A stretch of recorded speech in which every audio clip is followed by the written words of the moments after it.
On this episode, we're talking about the fees you have to pay when selling your house and how to once and for all get rid of your real estate agent. You ask real estate questions, and I answer them. This is the Ask Daniel Los Angeles Show.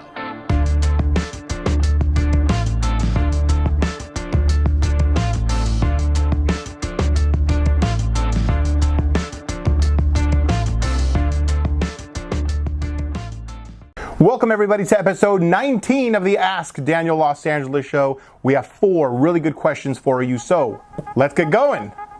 Whitney asks, what fees do I have to pay when selling my house? I just sold a property, and what I have here in my hands is the seller's settlement statement. This is the final one. This is what the seller had to pay off. So they had a mortgage with Chase Bank over $300,000, so they had to pay that off. They have to pay the listing agent's commission. They have to pay the buyer agent's commission. County taxes, they prorate the taxes for the year, so that has to be paid off. The escrow company charges you for their services. I have here $1,200 for them. The owner's title policy needs to be paid off. That's $1,553. There's a county transfer tax. There's a city transfer tax. Did you offer the buyer a home warranty? If so, that could be another $400. Do you live at a condo? The HOA is going to charge you money to draw up the documents that you need for escrow. So all these little things, they add up. And when the buyer sends over their money to the escrow company pays off all of these items, and whatever money is left over is what they wire over to your account, and that's the money you're left with once the sale is final. Joshua asks, I'm going to fire my real estate agent. If I sell my home through a different realtor, do I have to pay any type of commission fees to my old agent? You have to look at the contract that you have with your previous agent. When does it expire? There's an expiration date on the very first page, okay?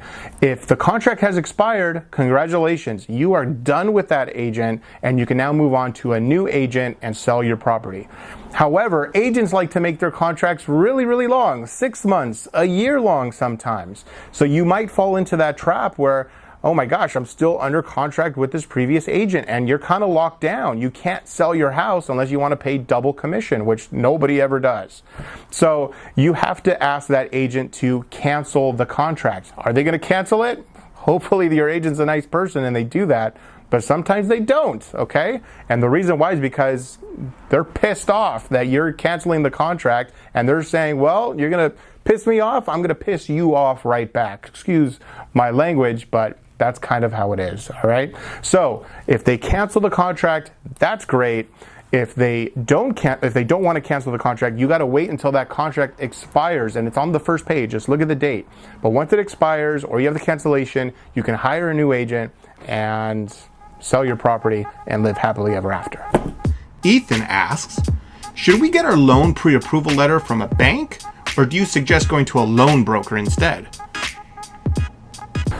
When you get pre-approved, if you're going directly to a bank, like you walk into Chase and you say, I want to get pre-approved for a loan, the problem is you have to fit into their little box. You have to meet their criteria perfectly, ding, ding, ding, hit every single point.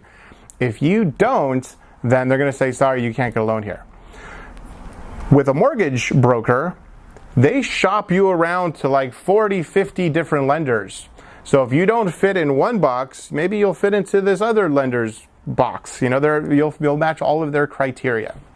So that's what I like to do. That's what I personally did when I bought my house. I went to a mortgage broker. That way they get you the best deal in town, under the best type of circumstances and without the least amount of hoops to jump through. Charlotte and Bruce ask, how do loan contingencies work when buying a home? When you're buying a house, you have a loan contingency in place. Usually it's 21 days.